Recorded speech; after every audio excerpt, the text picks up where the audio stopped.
My Erie is a city that faces great adversity. Like the bitter winter waters lapping our shores, the population ebbs and flows. People come and go. Places fade and change. Century-old bricks and rusted beams seem to suggest that our brightest days lie in the past. Erie, as we know it, was built by battered knuckles on callous hands, bound together by oil-stained work clothes and countless timesheets. With deliberate determination, we overcome our obstacles. Behind the frigid walls that once held the everyday worker, there lies a world that we learn from and rise from. My Erie laughs at every loss, blooming beautifully by recreating itself. What was lost will be renewed. Day in and day out, My Erie awakens. We stay alive by leaning on the lessons learned from decades of fueling furnaces and forging metal. Work hard, arrive early, stay late. Each neighborhood a bit different, but each neighbor a bit similar in grit, determination, and fortitude. Weathered by the winters, but warmed by the summers, we toil and we emerge stronger. My Erie builds upon its bedrock. Brick by brick, we rebuild walls tested and worn by time. Each revision informed by history and influenced by ideas of yesterday, but molded for tomorrow. We pivot, we evolve. We prepare for the march toward a new horizon, a horizon that seeks rebirth for our children and our children's children, in hopes that they too can find strength and opportunity in our city. We strive forward. My Erie continues to manufacture opportunities. We fill the blank space on our city's canvas and outline new potential. We embrace the chance to build upon the culture that came before us, to innovate, to lead, to fill the voice we didn't even know existed. We seek out new opportunities. We welcome new neighbors, adding new voices to our chorus. We see the undeniable potential in our city, and we want to be here to bear witness. We don't just want to observe this new history, we want to participate in it. We remember that our power is unbridled, our reach is boundless, and our home is entirely ours.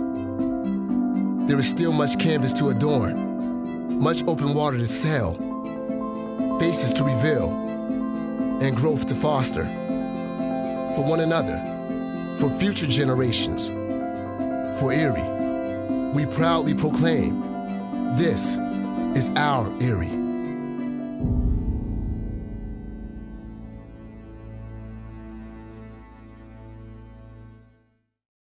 Truly, this is our moonshot moment, critical time in history.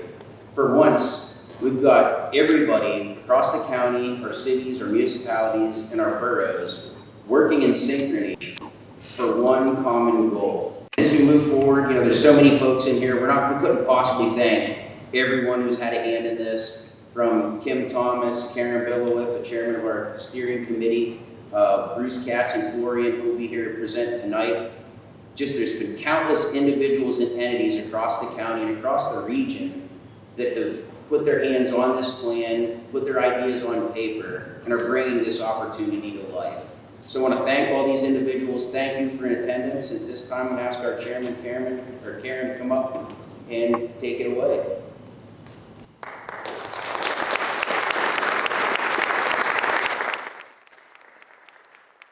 All right, thank you. Welcome, everyone. I'm going to use the microphone. I don't have a voice that carries like yours, Brenton.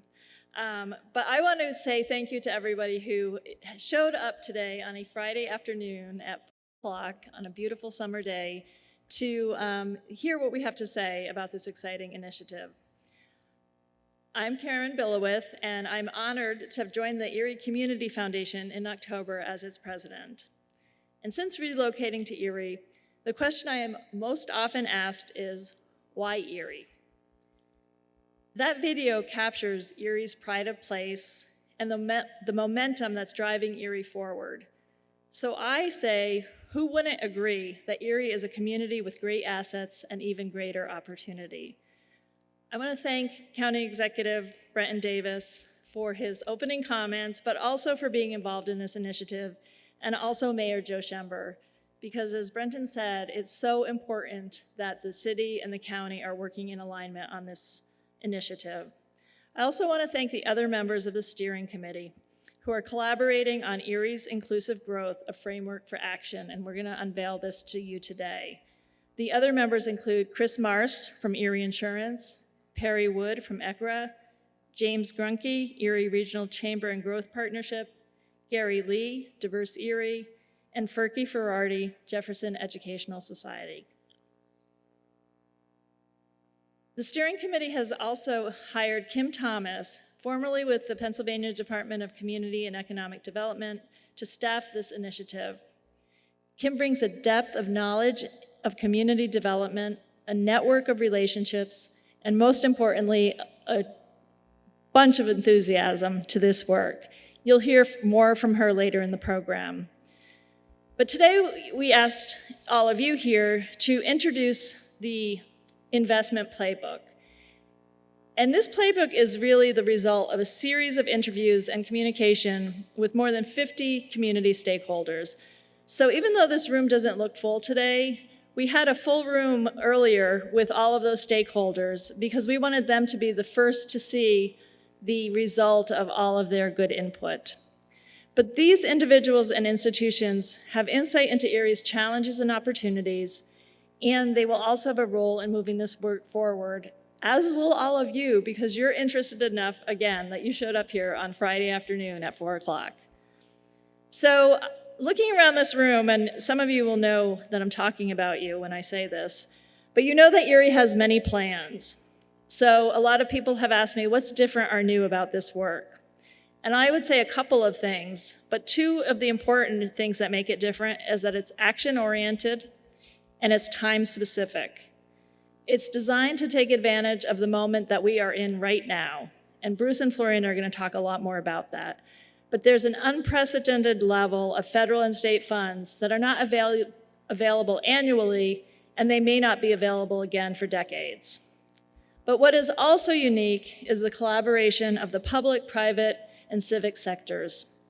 This reflects a spirit of cooperation and agreement, and we understand that in order to truly transform our region, we must work together. So I'm honored to represent the steering committee, but as a newcomer to Erie, I acknowledge and recognize that there are many individuals and institutions that have been in this for the long haul. As a community, we're really fortunate to have had the opportunity to work with Bruce Katz and Florian Shalio of New Localism Associates, who bring a wealth of experience to this efforts.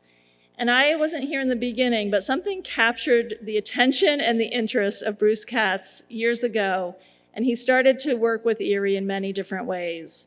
But what I do understand is that they work with communities across the country and across the globe, so that they bring ideas, information, academic knowledge, so much insight into this process. And this is going to really help boost Erie in all of our efforts. They've helped us understand how to develop clear strategies and identify concrete projects that will align with federal funding, attract additional investment, and ensure growth is equitable. So you're going to hear more detail about our proposal and the playbook and about how we're going to begin this work. And I hope that you leave this today with maybe 3 takeaways. First, the playbook is not a comprehensive list of every priority for the city, the county, the community foundation, or any other entity. It's a set of priorities that we all agree are necessary for true transformation, and it's in this spirit that we present this work to you. It's also a starting point. It's intended to leverage federal and state funds, and initially that means we'll have to be opportunistic. That means that we may start with a project that isn't the number 1 priority, but we have funding available for it, and therefore we're going to go. Each project has momentum, and we want to find the ways to bring funding to that momentum. And I think what's really special is that we are told by Bruce over and over again that it's very unique to see this level of collaboration and cooperation in small cities across the country. And that is not only going to put Erie on the map with the results of all these projects, but because of, that pride and community that we all share. So Bruce, I'll turn it over to you.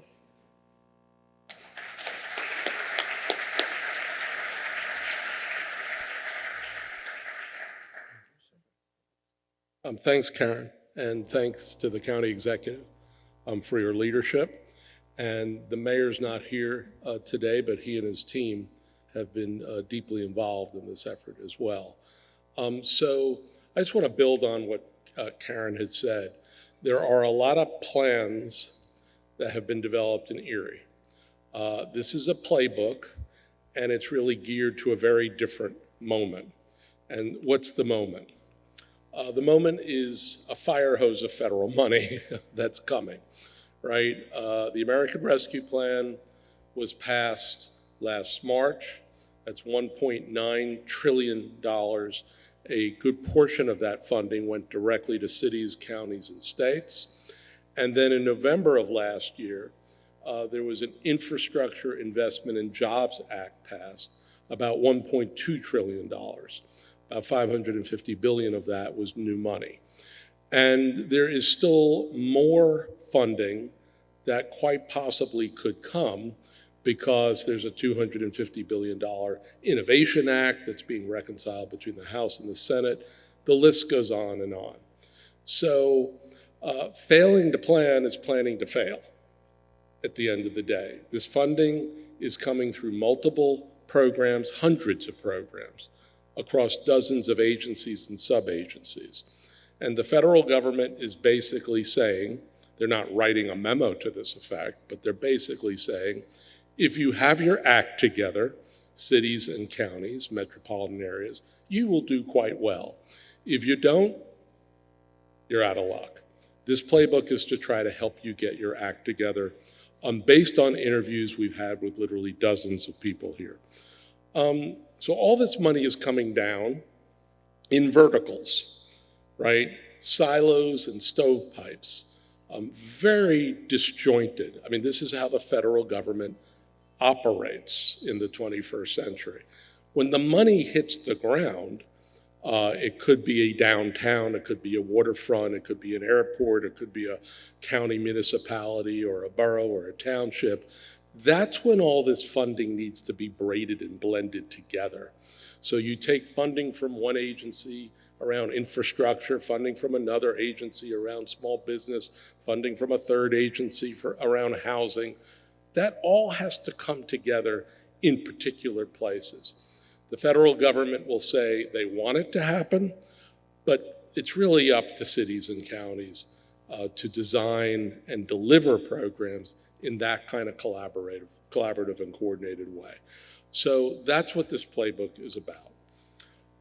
When you actually get to particular projects, again, could be transportation, could be energy, could be broadband, could be housing, could be small business, could be workforce. What really happens is different public funding gets braided and blended with private and civic capital. This is the so-called capital stack that really enables projects to go forward, particularly in markets like Erie City and Erie County. So we are basically identifying in this playbook 35 separate projects. As you'll see, some of them cut across the entire county, some of them are in particular geographies, but ultimately they do require sort of a complex, almost Rubik's Cube kind of pulling together of federal money, state money, private and civic capital. This is the boring stuff, really, of project finance and how things actually get moved forward. But if you don't do this, it just goes somewhere else in the country, is the bottom line. Buffalo. So about, let's say, a year ago, even before that, maybe in the spring of last year, we became involved with Buffalo, New York. Buffalo, New York has had a series of investments in the east side of Buffalo, the historically African-American area of that city. A lot of disinvestment, a lot of distress, but over the past decade, New York State began to invest in regenerating their commercial corridors, investing in anchor properties, supporting local small business, helping people get trained for good manufacturing jobs. So what we did with Buffalo is we said, what would it mean if you took what you were already doing, you're already doing it, right? And then became prepared for all this federal money that's coming. They put together a playbook. About $100 million was raised locally, philanthropies, banks, municipal governments, and another $200 million was raised for the state. The return on investment for places that get their act together right now is very, very high. That's the purpose of this investment playbook. Is it a perfect plan? No. Is it a plan that will never be changed? No. It's a starting point, not an ending point. But it's going to enable you to access and deploy funding that is available. So what Florian will talk about are 35, what we think are transformational projects that cut across 7 categories. One category, or several that are cross-cutting, is around infrastructure. You don't generally want to build a bike lane that ends at the border of a township or of a city. You don't want to do that with fiber. You don't want to do that with roads or energy, right? These are cross-cutting infrastructure investments. There's several of them in here. There are initiatives around clusters. You sit on Lake Erie. You have a blue economy, essentially, which is a burgeoning part of the advanced U.S. economy. You have a specialization in plastics, manufacturing and recycling and renewables. That is a part of our economy that is in deep demand right now. A whole series of initiatives here, Florian will discuss, we've worked on with Penn State, Barron, Gannon, and private industry. And then there's entrepreneurship. Ultimately, you want to grow more local business, start and scale, but also businesses owned by people of color who've been disadvantaged in the past. That cuts across many jurisdictions. What you'll then see, however, are place-based investments. The core, or the greater core of Erie City, is a relatively small portion of the county, but it packs a powerful punch because that's where UPMC Hammett is located, where Gannon's located, where Erie Insurance Corporation is located, and where the city and county governments are located, right? So a large portion of your jobs and your tax revenue fit within a relatively small geography. We have a series of projects that would leverage your downtown, leverage your bayfront, again, think the blue economy, think infrastructure, leverage the 12th Street corridor, which is your advanced industry, older factory area that needs remediation of pollution, and a whole series of neighborhoods. Neighborhoods that both adjoin the downtown, East and West Bayfront, but neighborhoods that extend throughout the city and beyond. So that's how we organize all this, a series of cross-cutting strategies, but really projects, and then place-based investment. The last piece, as you've heard, is you've got a lot of plans. Plans usually sit on shelves.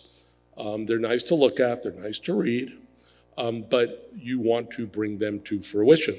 So there is a nerve center that's been created here that will work with different stakeholders to teasing out, to making more concrete, to making more specific individual projects so you can get the money and actually deliver the projects.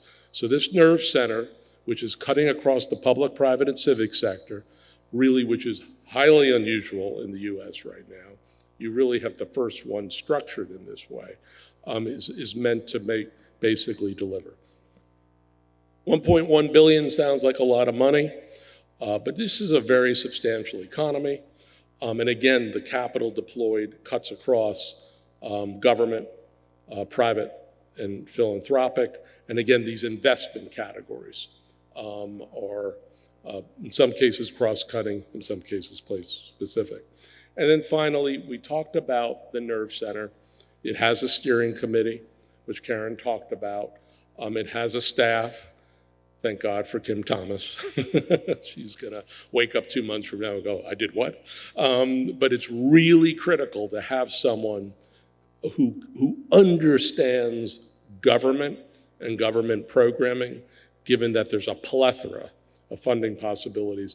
And then most importantly, as this plays out, you'll have delivery teams. So you'll take a lot of these projects and get them over the finish line, right? Frankly, right now in the US, if you have an idea, you have an opinion. If you have a project, you can get funding. The key is to take all your really good ideas, concepts, and toughen them up, sharpen them up, and get stuff funding and delivered.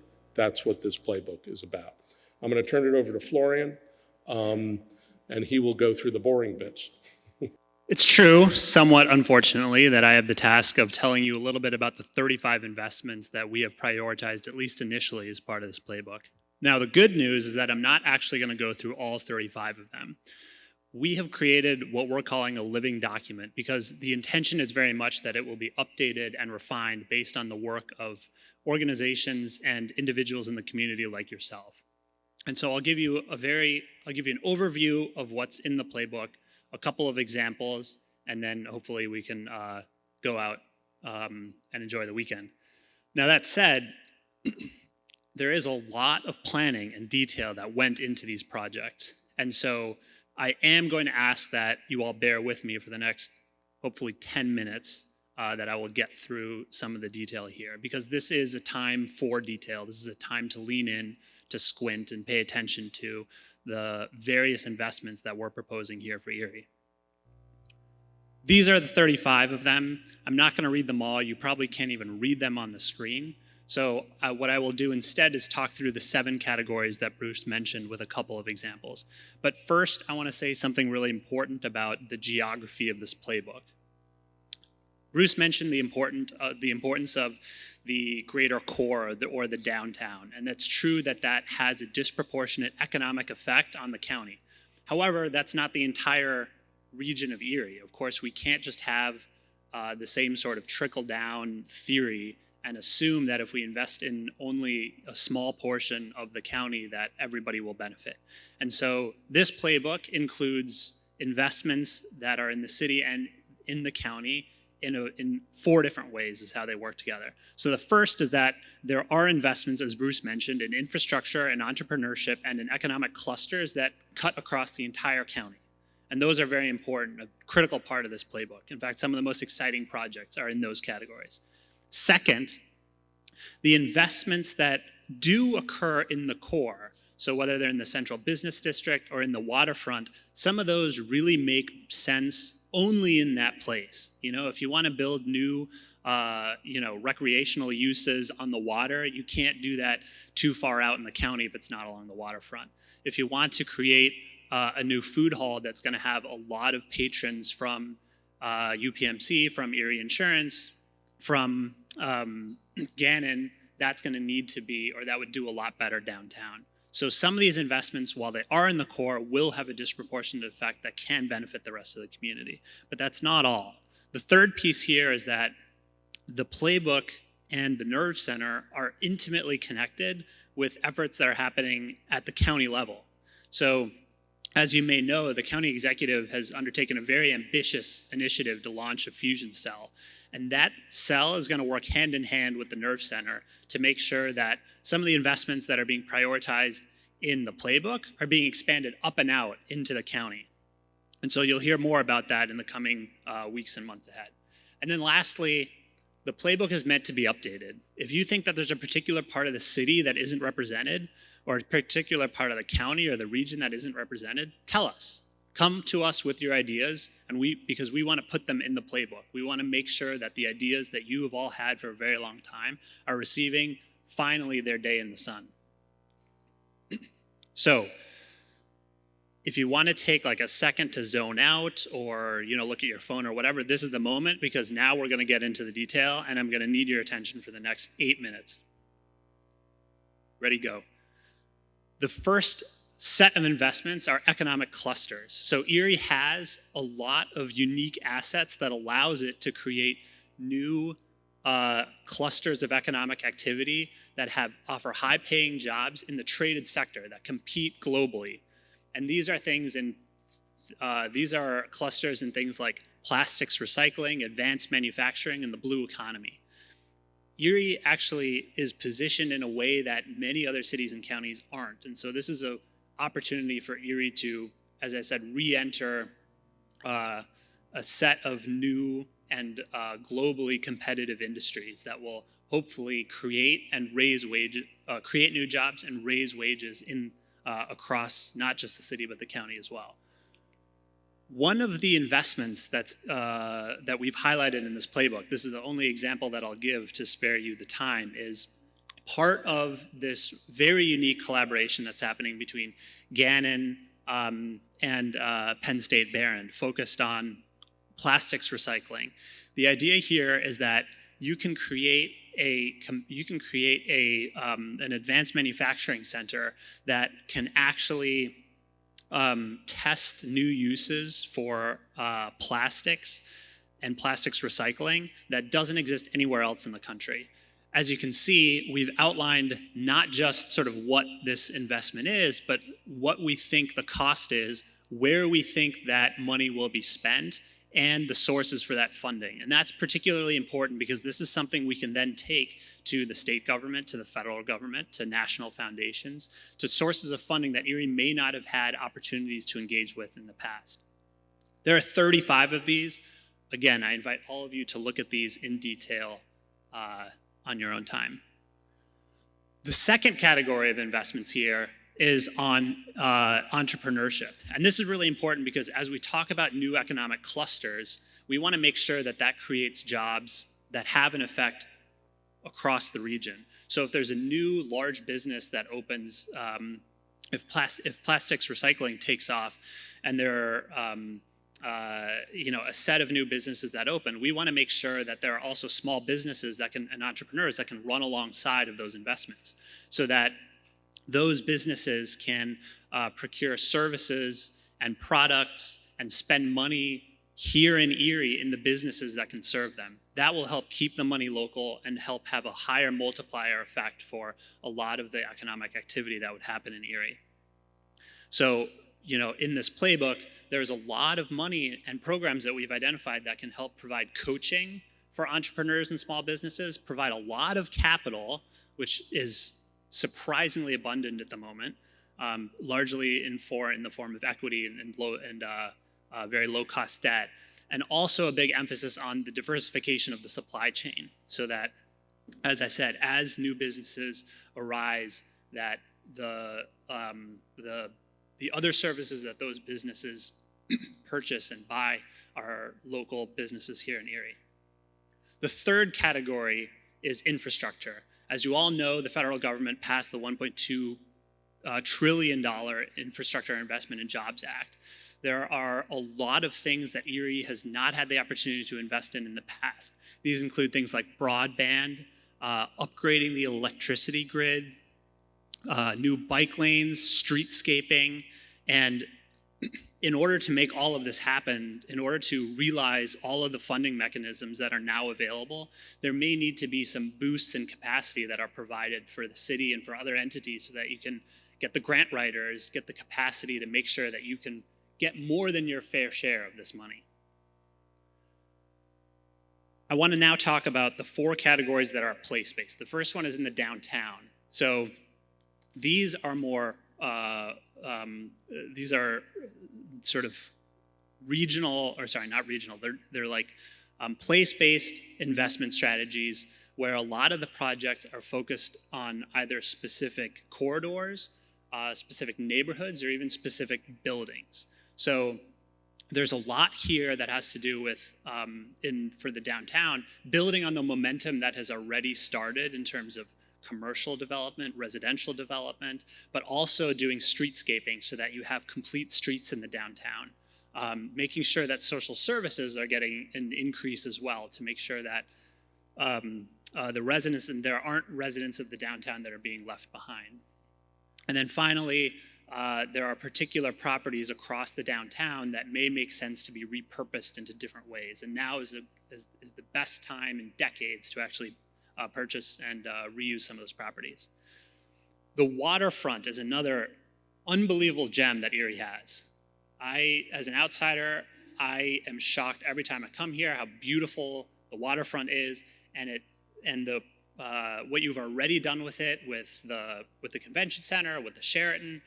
It's amazing to think about what you could do now that there is so much. There's probably 10x more money available than there has been in the past.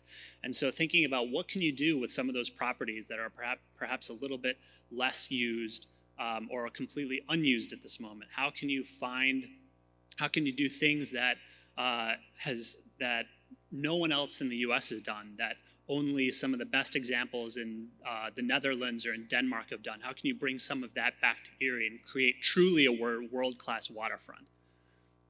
There's also investments in sustainability to make sure that what you do in the waterfront will last more than a few years, given what's happening in the climate and elsewhere. And also a very big emphasis on accessibility to the waterfront to make sure that this is something that everybody in Erie can enjoy and has access to. The sixth category here is the 12th Street corridor. Now, this is important because you have all of these old industrial properties that now that are very expensive to clean up. The private sector is not going to pay for it, unfortunately, even though in many cases they were the ones who made the properties quite dirty. But now you have an opportunity with federal, state, and other funds to actually do 15 years of cleanup in the next 3 years. And so now is a time to invest in some of those properties and line up new uses for those parts of the 12th Street corridor that work well with what you might be building in terms of plastics manufacturing, plastics recycling, advanced manufacturing, and other.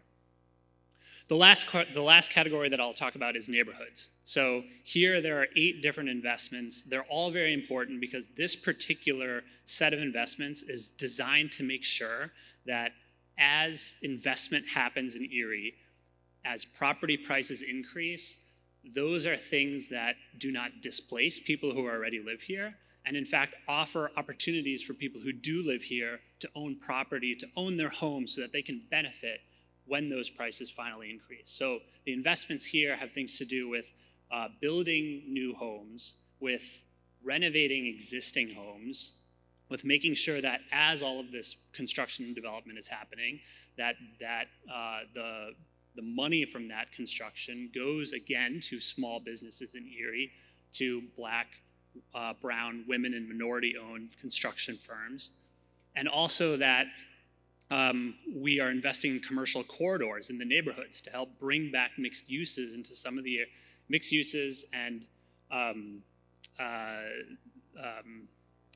to bring back mixed uses and a lot of foot traffic into neighborhoods that have had that disappear over the last several decades. And then finally, we're thinking about whether there may be an opportunity to invest in the parks, the wonderful parks that Erie has through a new conservancy. So these are all projects that have a varying level of readiness to them. Some of them up here you'll see are ready to be invested in tomorrow. Some of them require a little bit more help and thinking. And so one of the things that I will ask of all of you and anyone else who is interested is to get involved. If there's a particular set of projects here that you're excited about, we are building a set of delivery teams that are meant to help flesh out and bring more detail to some of the projects that are still somewhere between being just an idea and being ready for a shovel to go into the ground. There are 11. If there's one up here that you're interested in, make sure that you reach out to Kim Thomas. If there are others, you can also reach out to Kim Thomas and maybe start a new one. So where we are and what's happening next is we're in the middle of this process. So we have launched the Nerve Center, which, as Bruce has mentioned, is an unbelievably unique coagulation of city, county, public, and private leadership. We are also in the process of raising the money for this wide array of investments. Some of that will be, some of that money will come from the federal government, some from the state government, but some of it will need to be local. There will be gaps in the capital stacks of a lot of these projects, and for that, we will need to raise a little bit of local flexible capital. So that's something that's in process. We have the delivery teams that are going to be will be forming in the next week or two. And then finally, we will work to make sure that all of those federal investments that are coming in, they have a home in Erie for a particular project that we've highlighted, so that we can make sure that we're breaking ground as soon as possible on all this, and that everyone in Erie can make sure that the city gets more than its fair share of the federal investment that's coming.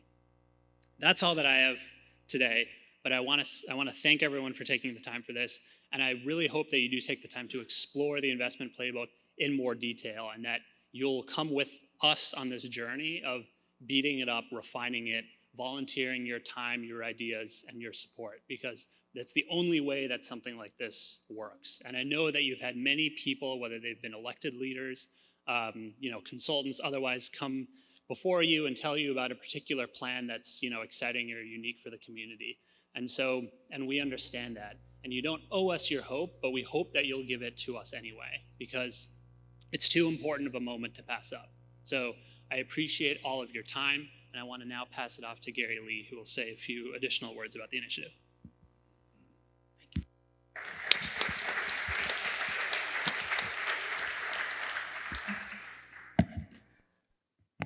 Good evening, everyone. I'll say it again. Good evening, everyone. That's much better. Let's give another round of applause for Bruce and Florin.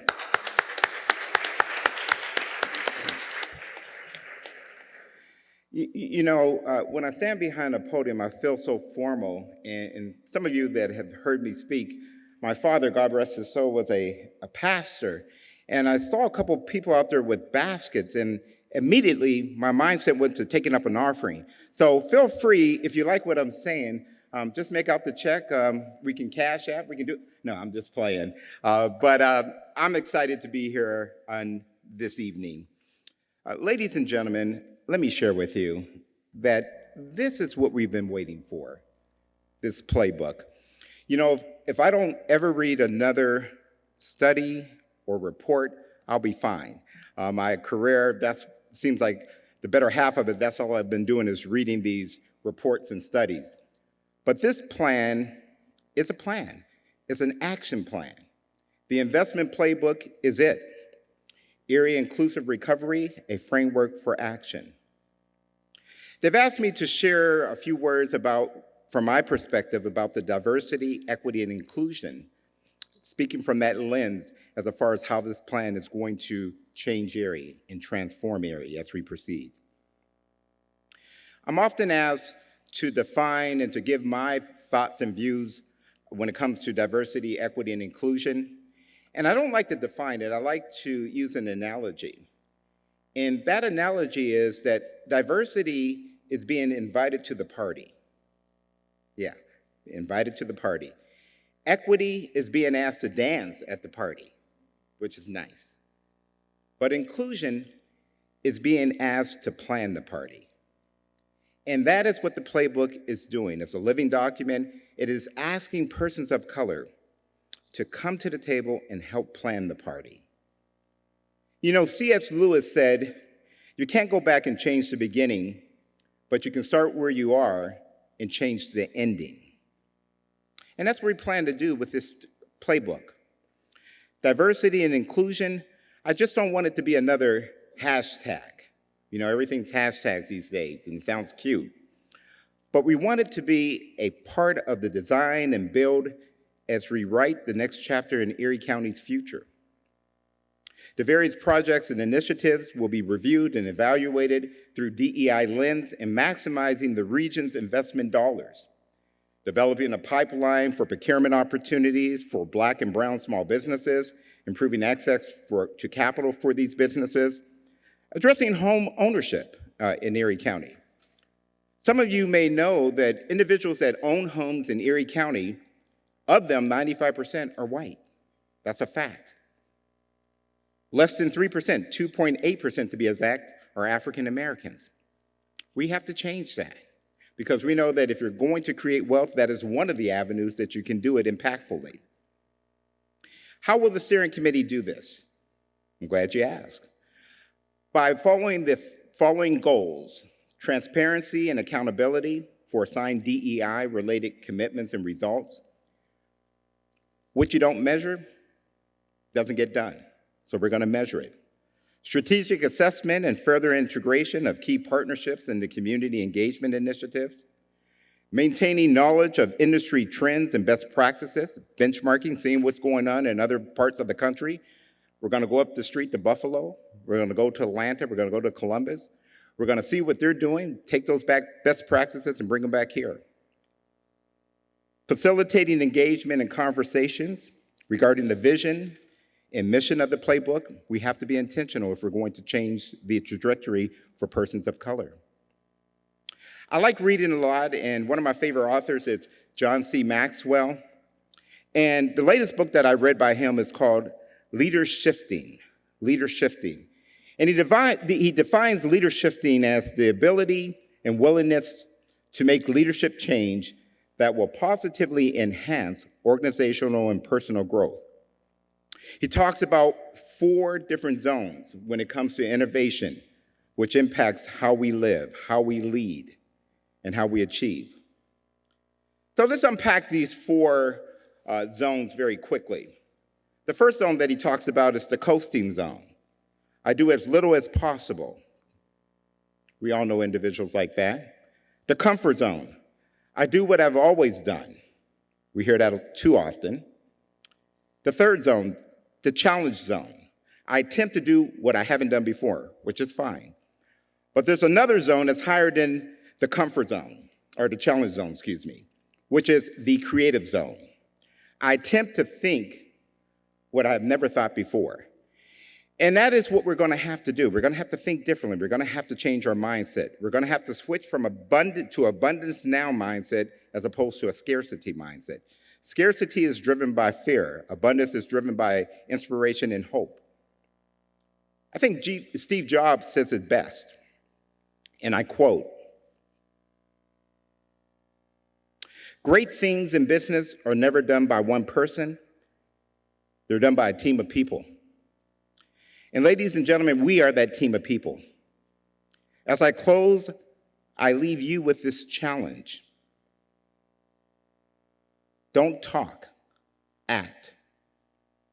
Don't say, show. Don't promise, prove. And this investment plan is great for all in accomplishing this goal. Thank you and God bless.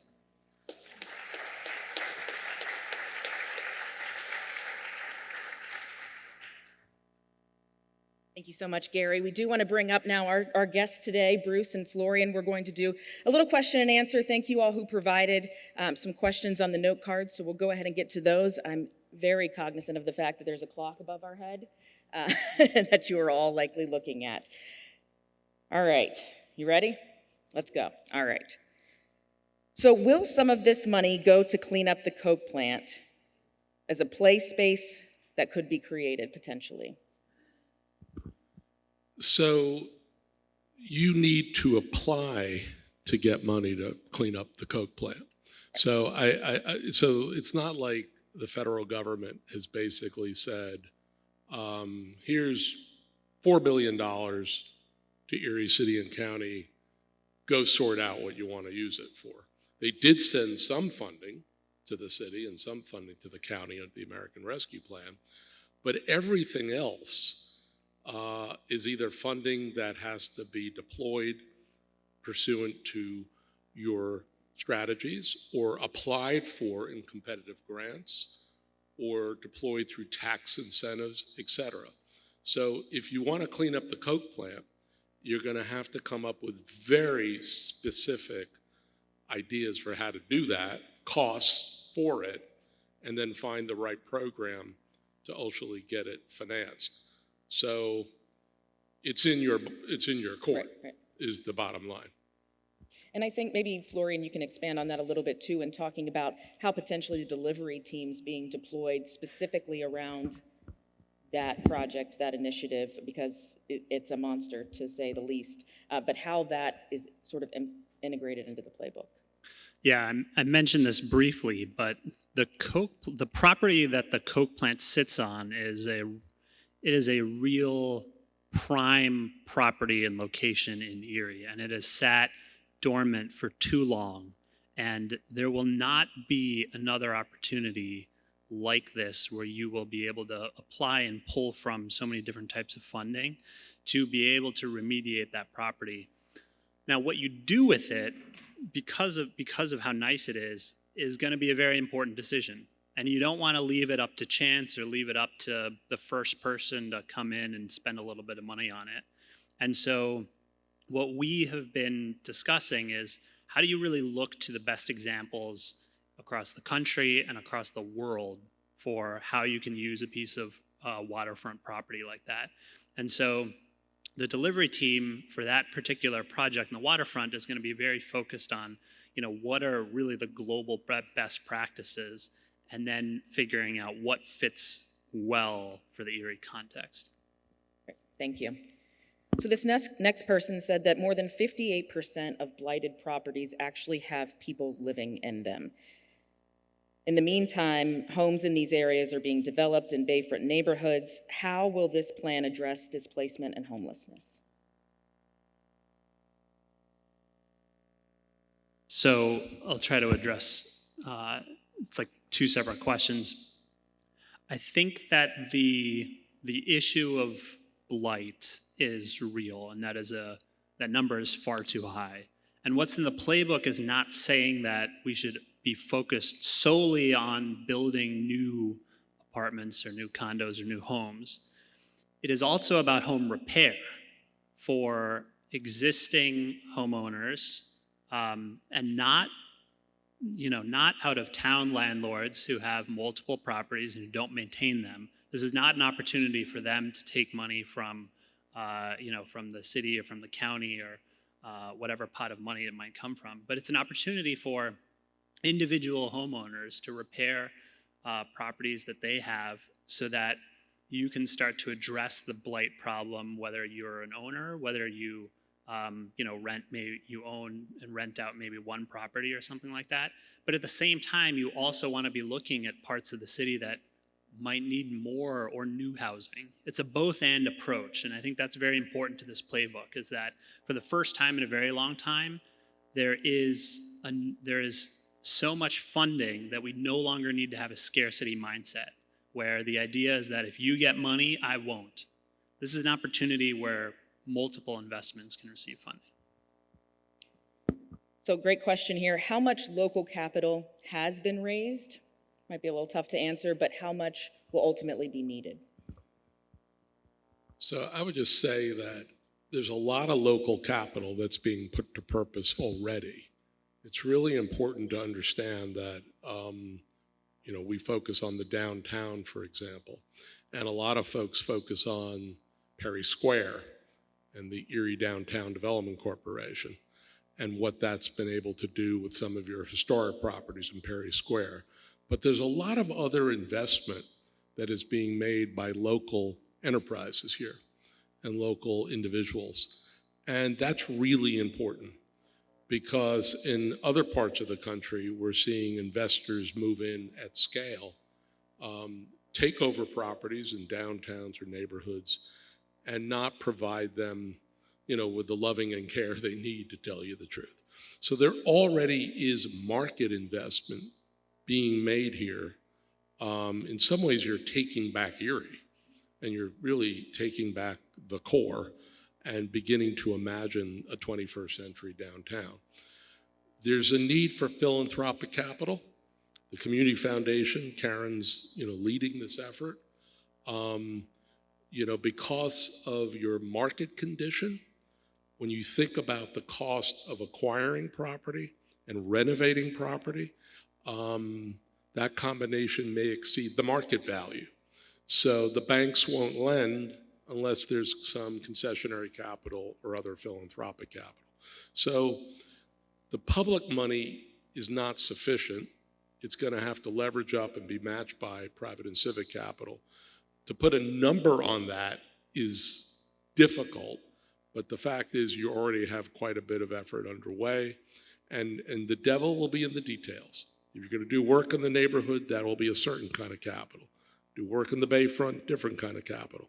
The key is to let these projects get concretized and then be delivered.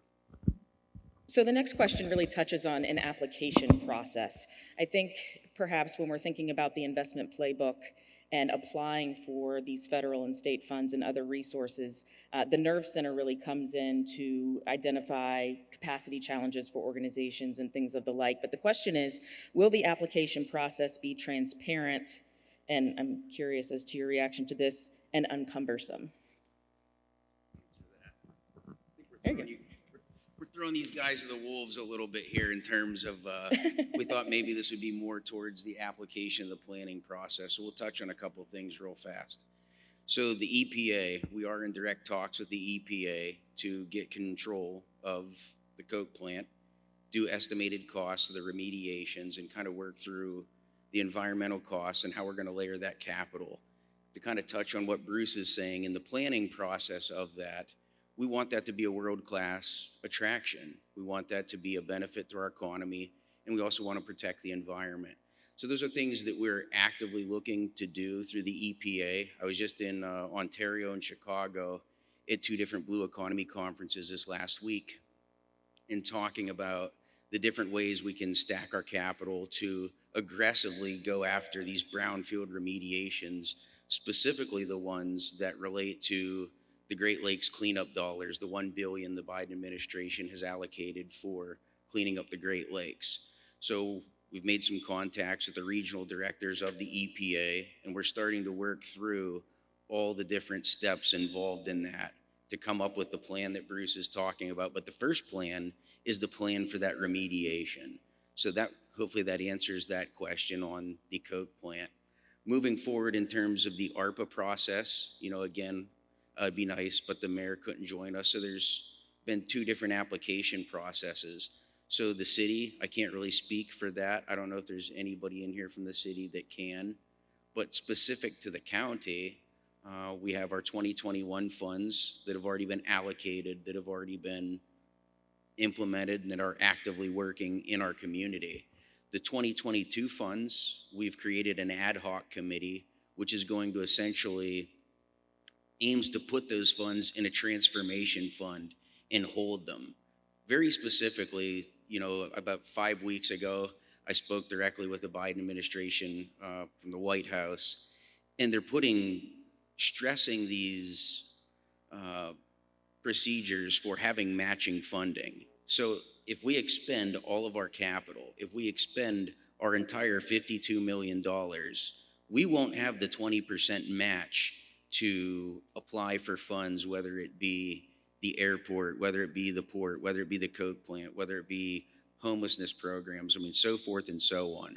It's looking like 20% seems to be that amicable number that they're landing upon right now. So in terms of if we have a $10 million project, we're going to have that $2 million down. So just looking at rough estimates on just the remediation, we're talking remediation only of the coke plant, talking to these EPA folks. We could be anywhere from $5 to $10 to $15 million, and that's why it's important that we have this plan, the environmental scientists go through and really estimate what this is going to cost us. So we're moving very diligently to make sure that we have the capital to leverage, maximize the funding from the state and the federal government, but also speak with one voice, much like we did with, say, the Convention Center Authority, the community college, different things where the Erie delegation, as they called it, went to Harrisburg, went to DC with one unified voice to ensure that we have our needs met in terms of funding from the state and federal government. Great. Thank you, County Executive. I think a lot of these questions really are specifically interested in how this playbook moves forward certain projects, whether it be transit, bike lanes, the various pieces. I do encourage you, what you saw today is a few slides out of a 100-page investment playbook. So I really do encourage you to keep that conversation going. We do have QR codes available out front, I believe, where you can just use your phone and get to that playbook specifically to sift through the whole thing and see exactly what we're talking about in terms of those 35 investments as a whole. One of the questions, Bruce and Florian, it says you spoke on assuring those who live in neighborhoods will not be pushed out. Can you speak a little bit more on building those pathways to the personal equity, home ownership, mostly in high renter pockets of the community to ensure that really no gentrification is occurring? Well, here's the good news and the bad news. The good news is your housing market is such that in many neighborhoods you can buy the properties for, by US standards, a fairly low amount of money, right? $20,000, $30,000, $40,000. The renovation that's needed, because you had a question before about Blight, requires a substantial amount of more funding, which again usually exceeds the appraised value. So right now you don't really have a gentrification problem in Erie. You have a growth challenge because of depopulation and deindustrialization across many, many decades. What is beginning to happen, and still beginning to happen, is a revival of the core and the birth and growth of new industries because of the blue economy. And so what you see in this playbook are a set of strategies and projects that would allow for the acquisition and renovation of single-family homes at scale. Right now, you're doing singles, essentially, maybe doubles in a few communities. This would allow you to do triples and home runs. Baseball, by the way, is the only sport I follow. So after this, God knows what I'll say. But the bottom line is your market is such that dollars will go further than obviously in New York or LA or Chicago or many other parts of the country. But you have to commit to this, and you have to literally do the math on the projects and then figure out the delivery system and boost the capacity of some of your public authorities, but even some of your neighborhood organizations, the Sisters, BEST, our West Bayfront, et cetera. Now, you talked a little bit earlier throughout your presentation about the dozens, nearly 50, if not more, individuals that you interviewed on the front end of this process. This question specifically asks how the playbook really represents the input or the coordination with Erie residents, specifically the involvement of Erie residents. And I think really, I mean, someone mentioned this to me earlier today. There have been more plans done in Erie than just about any community I've ever been in my life. I mean, you must love planning because you have a lot of them. And a lot of those plans had a dramatic engagement of the community. And we read all of them. I mean, seriously, if you want us to take a test, we'll take a test. Florian in particular, so you might have to have him take the test as opposed to me. But so you've had an enormous amount of community engagement. There has been a frustration in conversation after conversation we've had that plans were never delivered. This is a moment where there's a lot of capital. So I think what we've been able to do is build on those plans, actually take a lot of the ideas out of those plans, and then further ideas and conversations with dozens of people to the point where we now have projects that are able to actually access the money. Is this a perfect plan? No, it's not. It needs to be modified, it needs to be added to, it needs to be toughened up and sharpened. But I do think because there was so much planning done here, in a way the community, and I'm not talking about plans from the 70s or the 80s, I'm talking about plans that are 5 years old. So This had a bunch of community engagement, and we're trying now to honor that and to get those efforts executed. And I think that there will certainly be more of that along the way, specifically through the deployment of those delivery teams that we talked about. That will happen organically through some of those conversations as well. For a moment, let's talk about entrepreneurship. So you talked about growing minority-owned businesses and things of the like. This individual is talking about the growing new immigrant and refugee populations that we have in this community. Should they not be added as a diverse population that we should be focused on when we're talking about entrepreneurship? And if so, how do we come at that with addressing some of the barrier challenges that some of those individuals might face as they're trying to potentially start a new business? They absolutely should be included. Next question. No, I'm just kidding.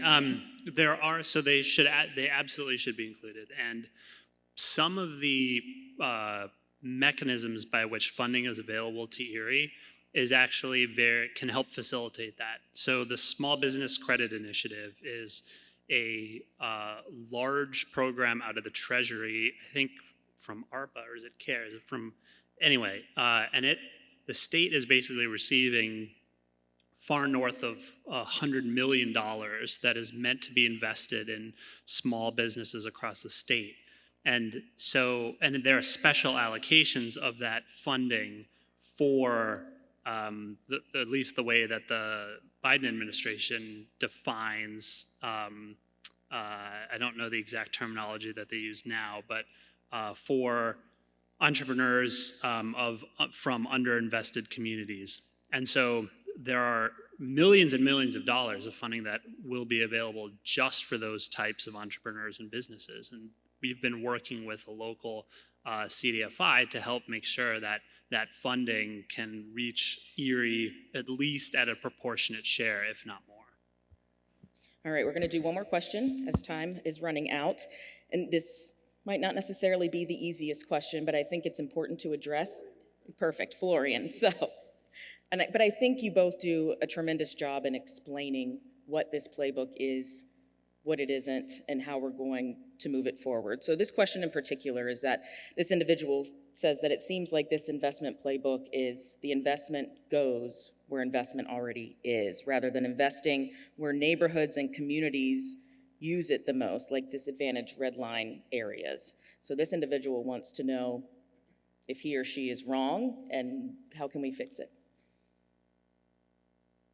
You want to go first? Yeah, I told you, We'll it's a see little if we have tougher. an answer that even dovetails. I mean, it's a great question. And it's something that we have talked at length about, not just with the steering committee in so many of our interviews, because what's so important is that you can't let this moment go to waste, given how much money there is. And we can't be in a position where 30 years from now we look back and say, you know, what the heck was all that? The money came, the money left, and we have the same problems in Erie. We have the same disparities in Erie. If there's ever been a time to address it, it's now. With that said, there are limitations with the way that the federal government has made this funding available. It's not the way that Bruce or I or the county executive or anyone else probably would have drew it up if we had the chance, because it's really a lot of money that is looking for projects. And if there is not a project that can absorb that money, it's not going to get funded. And so in creating the playbook, we have done our best to try to find the right balance between that. How do we fund projects that are ready? And how do we make sure that the funding that comes creates growth that is distributed equitably across the county? And so that's why there's such a heavy emphasis on supplier diversity, on entrepreneurship and small businesses, on home repairs and home ownership for people who haven't had a chance already. These are all mechanisms to make sure that the money, that the value that's being created is captured not just by the people who have had money in the past, but by people in the county across the board. Perfect. Yeah. The only thing I would say is that, you know, this is compared to the New Deal quite a bit. In some respects, the country 90 years ago was a lot simpler, right? We had the Great Depression, a lot of people were thrown out of work, and what we mostly funded in the New Deal were public works projects that put people back to work and shaped the country as it is today. This was a set of investments that were intended to help the country build back better, because the pre-pandemic economy was not working for a lot of people. The bulk of the funding that is coming right now, there will be more funding once it gets finalized by Congress, is focused on infrastructure, transportation, energy, and broadband in particular. There's other funding that is still being debated in Congress. So some of what that question is asking is, will that additional funding get appropriated? We don't know. But essentially, the Biden agenda got 2/3 of the way there. And there's still 1/3 missing right now. And the next couple months will sort out whether that funding ultimately becomes available. But at the end of the day, a lot of these projects just don't require public subsidy or public investment. They require private market investment or philanthropic investment. And so, irrespective of what the national government does, the state is flush with funding right now and needs to be thought of as a potential partner, and then a broader set of the community. So this is not the perfect recovery plan, and it's still underway. Thank you both, all three of you, very much. And thank you to each of you. Thank you for your questions, for your interest in being here to learn what this is all about. And we certainly hope that these conversations will continue. I would encourage any and all of you, again, to seek out, to view the full playbook and the projects that are identified within that playbook. Again, while you're doing that, to remember that it's a living document. There will be projects that will be added, removed, changed. I mean, there's a whole host of opportunities ahead of us. The intent right now is to identify the projects that we have ready to go that can fit into specifically the federal buckets of dollars that are coming out faster than we can even think about projects that are going on. So again, thank you all for your interest. Thank you to our guests for all of your help. Bruce and Florian, New Localism Associates, have been wonderful, wonderful supporters of Erie, of this effort. We appreciate your help. Thank you to the county executive and to Mayor Schember for their support in this effort. Thank you to the members of the steering committee. It's great to see, and I know it's been touched on a couple of times here today, but the collaborative effort truly is there when you talk about the public, the private, and the civic sectors. And now we're going to go out to the state and federal government and see if they want to partner as well. And I have every hope and belief that we will be able to bring unprecedented funds from outside of Erie into this community to see growth like we've never seen it before. So I would ask you, my takeaway for you today is that you believe. It's gonna take work to get there, but I hope that at the end of the day, when we see these dollars rolling in, that you just believe that this work can be done, that Erie deserves these investments, and it deserves the future growth that we are aiming to create. So thank you very much.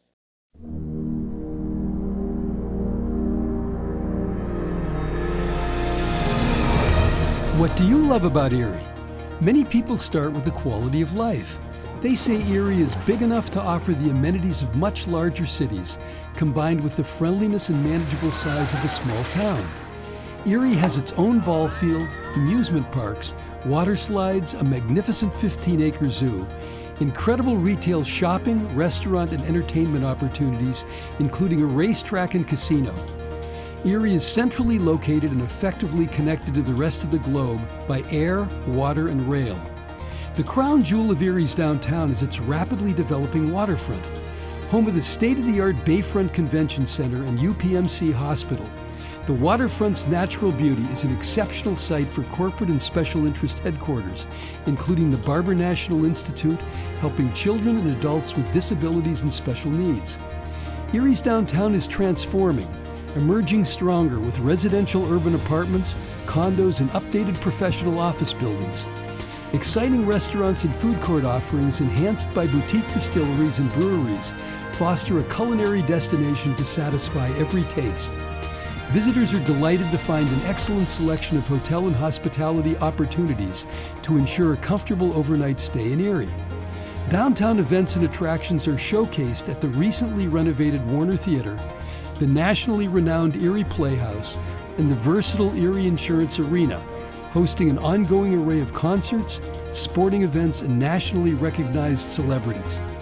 People appreciate the vibrant arts that some say rival the best major cosmopolitan offerings.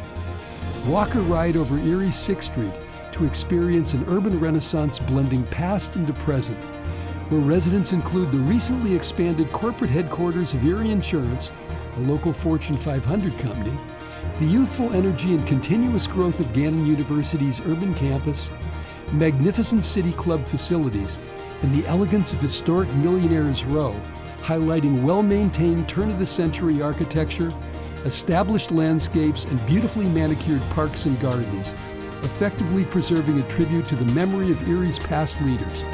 Continuing on 6th Street, you'll see the recently restored Hagen History Center and the Erie Community Foundation committing to enhance our quality of life. Throughout Erie, you'll find churches, cathedrals, and synagogues, places of worship where persons of all faiths are welcome. Water, Earth's primary life-giving resource, abundant and powerful from the beginning of time, has shaped the Erie region. Lake Erie, one of the best freshwater lakes on the planet, is responsible for our waterfront bay and peninsula. Presque Isle affords 7 miles of heavenly beaches, incredible fishing, marinas, abundant wildlife, bike paths, walking trails through the woods, and world-class sunsets. Erie's peninsula is a year-round treat for the senses. If you love Erie, you love the people. Erie's people have a commitment to and excitement for their hometown. Accessible leadership and open communication cause our people to feel they can make a difference. Erie people have a can-do attitude, an intense work ethic, and a true sense of community and family. One of the most frequently mentioned loves of Erie is its natural beauty and ever-changing 4 seasons. You're only a short ride from wine country, great skiing, the Erie region's thriving agricultural community, and the elegance and culture of Chautauqua Institution. Parents love the educational choices of the Erie region. Primary, secondary, college, university, and professional level opportunities are abundant and enhance the intellectual capital and ultimately the future of our area. Talk to Erie's youth. They'll tell you the best things in life are here. Love Erie's excellent and ever-improving healthcare system? You should. Backed by hundreds of America's most talented physicians and nurses, the Erie region's award-winning hospitals provide a strong sense of security to our residents. Add to that the affordability of housing, a strong manufacturing sector, and an unduplicated central location. It's not hard to imagine why so many people love Erie. Now we invite you to take a quiet moment and consider, what do you love about the Erie region?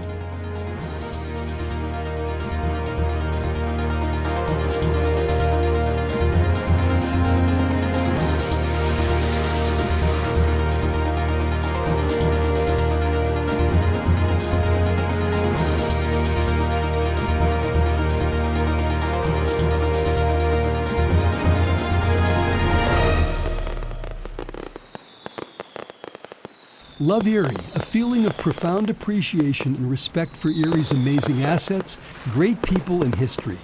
Erie is transforming, emerging stronger, shaping a fabulous future with a commitment to be the best.